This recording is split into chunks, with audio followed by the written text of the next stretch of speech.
नहमदुहु व नुसल्ली व नुसल्लिमु अला रसूलिहिल करीम अम्मा बाद फ़अऊज़ु बिल्लाहि मिनश शैतानिर रजीम बिस्मिल्लाहिर रहमानिर रहीम अस्सलातु वस्सलामु अलैका या सय्यदी या रसूलल्लाह व अला आलिका व अस्हाबिका या सय्यदी या हबीबल्लाह अस्सलातु वस्सलामु अलैका या सय्यदी या नबी अल्लाह वाला आलिका व अस्हाबिका या सय्यदी या रहमतल लिल आलमीन।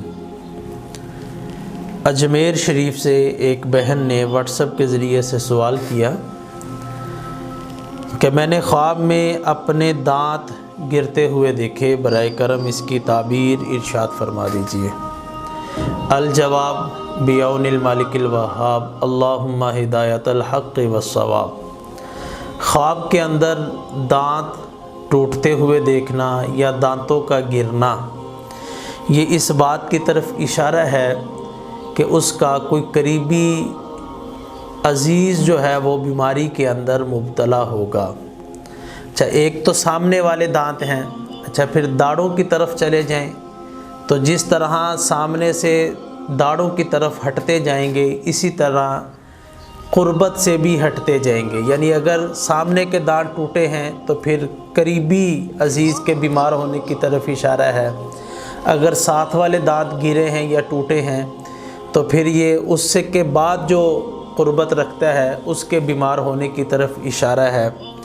और ये भी बयान किया गया है कि ऊपर वाले दांत इसकी निस्बत ददियाल की तरफ होती है और नीचे वाले दांतों की निस्बत ननियाल की तरफ होती है। यानी ऊपर वाले दांतों में से कोई दांत टूटता है तो ददियाल में से कोई बीमार होने की तरफ इशारा है। अगर नीचे वाले दांतों में से कोई दांत टूटता है तो फिर ननियाल में से किसी के बीमार होने की तरफ इशारा है। अच्छा, आपने सवाल ये किया था कि मैंने ख्वाब में दांत गिरते हुए देखे, तो इसकी भी मैं वजाहत करता चलूँ। हज़रत इमाम जाफ़र सादिक रज़ी अल्लाह ताला अन्हु फरमाते हैं कि अगर दांत ज़मीन पर गिरे तो ये इस बात की तरफ इशारा है कि उसके वालिदैन में से, बहन भाइयों में से या बच्चों में से कोई बीमार होगा। और अगर दांत झोली में गिरें, ज़मीन पर न गिरें बल्कि उसकी गोद में, उसकी झोली के अंदर गिरते हैं, चाहे ऊपर वाले दांत हैं या नीचे वाले दांत हैं, तो आप फरमाते हैं कि वालिदैन, बहन भाइयों में से या बच्चों में से अगर कोई बीमार है तो उसको शिफा मिलने की तरफ इशारा है। अगर आप दांत ज़मीन पर गिरते हुए देखते हैं या फिर इसके अलावा जो है वो दांत टूटते हुए आप जो है वो देखते हैं तो गौर व फिक्र कीजिए, ख़ानदान में से, चाहे वो ददियाल की तरफ से है या ननियाल की तरफ से है, अगर कोई बीमार है तो उसकी तीमारदारी कीजिए। तीमारदारी करने का बहुत बड़ा जो है वो अजर है। हो सके तो अल्लाह की राह में उसके नाम का सदका दीजिए, ख़र्च कीजिए और फिर दुआ कीजिए। अगर कोई बीमार है तो ये दुआ लाजमी कीजिए कि अल्लाह पाक उसको शिफा दे। तीमारदारी जो है वो जाकर जो है वो ज़रूर कीजिए।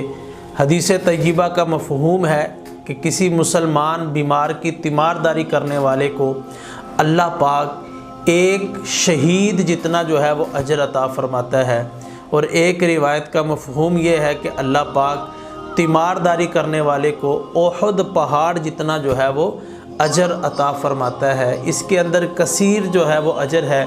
अगर आपके ददियाल या ननियाल में से कोई बीमार है और उसकी तीमारदारी करने के अंदर कोई शरई कबाहत नहीं है, गैर महरम नहीं है, तो ज़रूर उसकी तीमारदारी भी कीजिए, उसके लिए दुआ भी कीजिए और उसके नाम का सदका भी कीजिए। अल्लाह पाक हम सब पर रहमत की नज़र फ़रमाए, दीन दुनिया की बरक़ात नसीब फ़रमाए। अगर कोई बीमार है तो अल्लाह पाक उस मुसलमान को शिफ़ाए कामिला आजिला नसीब फ़रमाए। आमीन आमीन या रब्बल आलमीन।